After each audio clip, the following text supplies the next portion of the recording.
Welcome to the Manhattan Project. This is day 12.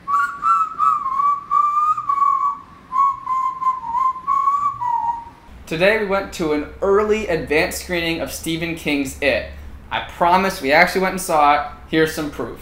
Why we live in the apartment at 9:30 in the morning? Because we have an 11 a.m. They know what we're seeing. 11 a.m. screening, pretty early.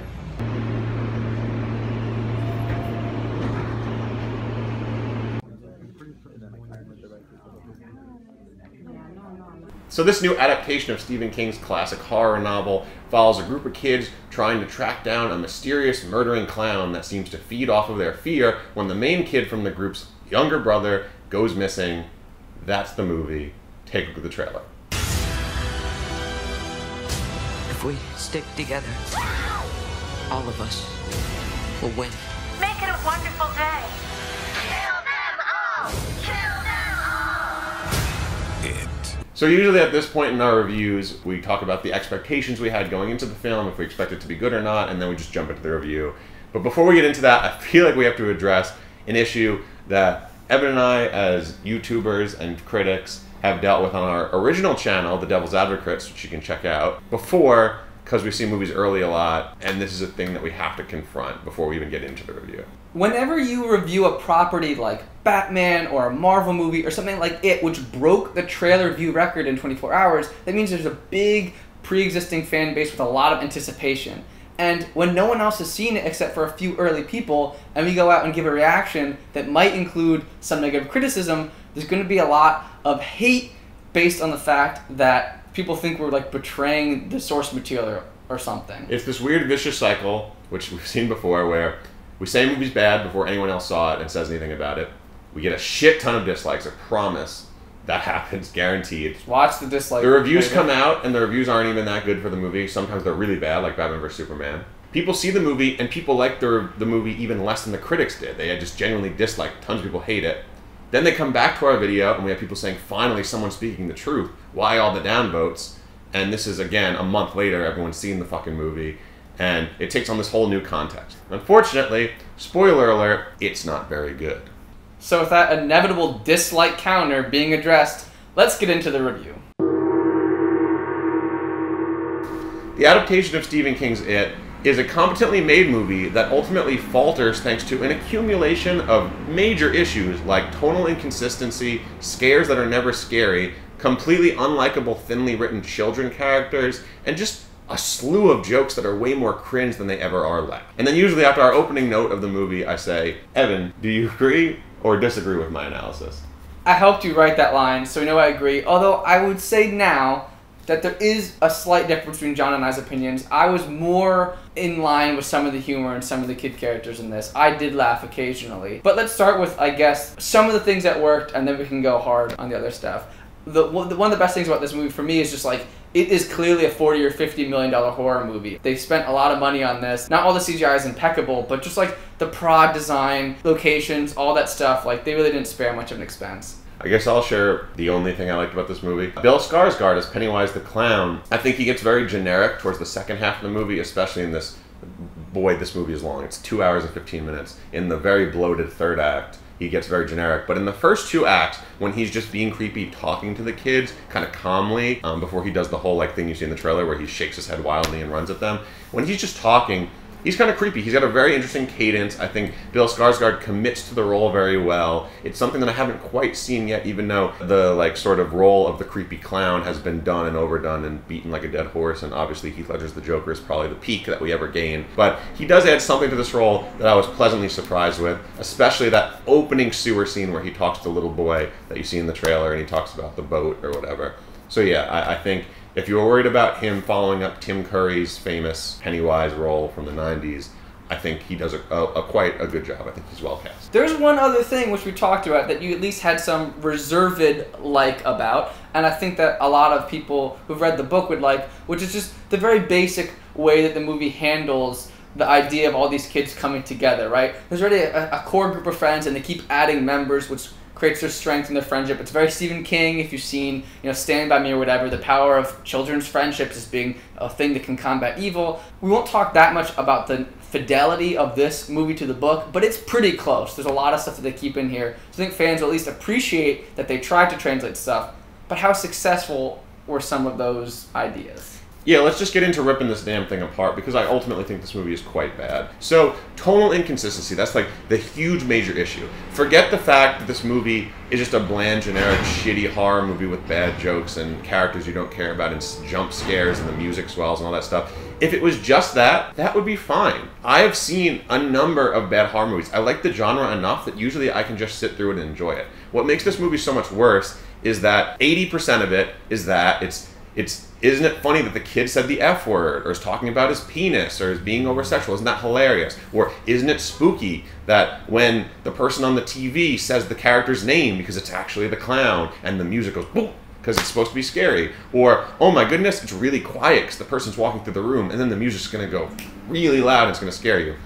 All that stuff is 80% of the movie, and then 20% of the movie is really, really dark, grounded in reality shit, kids dying in very violent ways, stuff that I haven't seen in a mainstream movie maybe ever, as far as like direct violence against children that's in this movie, which again could have been tight if you just followed that the whole time. Stuff like dealing with statutory rape, dealing with killing parents, the death of parents brutally in fires, stuff like that. Just really horrifying real life things that I know Stephen King has been known for, you know, sort of like Carrie. And again, if this movie was just 2 hours of complete bleakness where it tries to get really deep into reality, dealing with how small towns deal with the murder of children, how parents with unhealthy pasts, their fears can cause damaging behavior towards their children, and it starts generational inappropriate behavior, all sorts of stuff like that, bullying, things you deal with sort of anxiety and stigmatization against sexuality within kids, all these really heavy topics could be a 2-hour dark movie,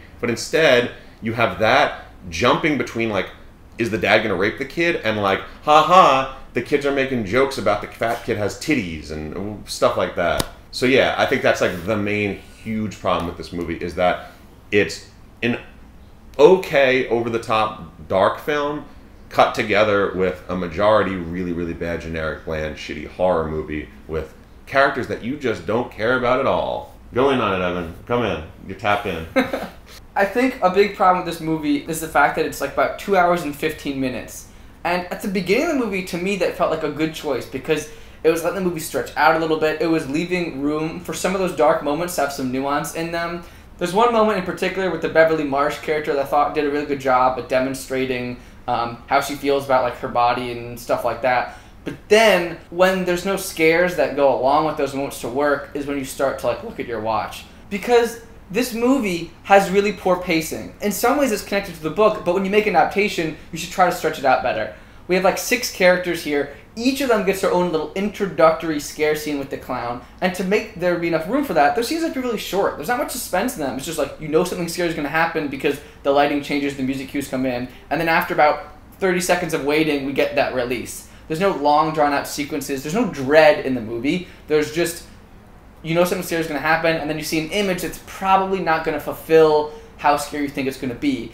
And it's weird because the movie's chock full of set pieces. It's wall-to-wall set pieces, but they're also short because they're trying to hit all these iconic moments. And they're all just like a CGI character is going to pop out and scare the kid and yell and look like shit and then go away. It's all that. It's not like Annabelle Creation, where like it's all these clever set pieces that subvert your expectations. That take many minutes. Props.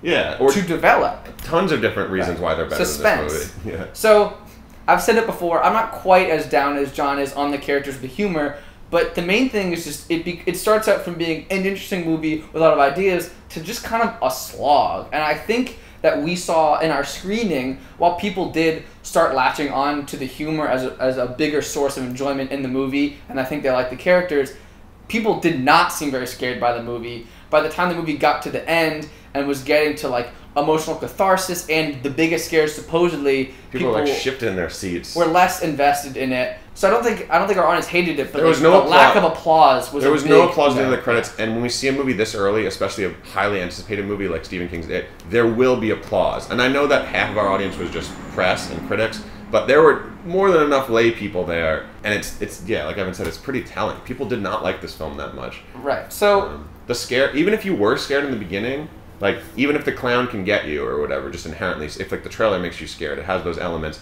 that shit goes away so quick, because when you're sitting there for 2 hours and you realize that it's played its hand in the first 5 minutes and has nothing new to offer that scares you, you're going to be a little disappointed. Well, I mean, and also, like Evan said, it's one of those issues where it's a 2 hour and 15-minute movie, and yet you still don't really develop some of the characters well at all. There's one kid where, like, he's Jewish and he's afraid of a painting. That's pretty much all we know about him. And then there's a kid where, like, he swears a lot. Again, that's pretty much all we know about him. He wears big glasses and he makes sex jokes a lot and swears a lot. Like, if you're going to take this big book and say, hey, we're going for it. We're doing a 2.5 hour adaptation of just the first part of the book, just the kid's part.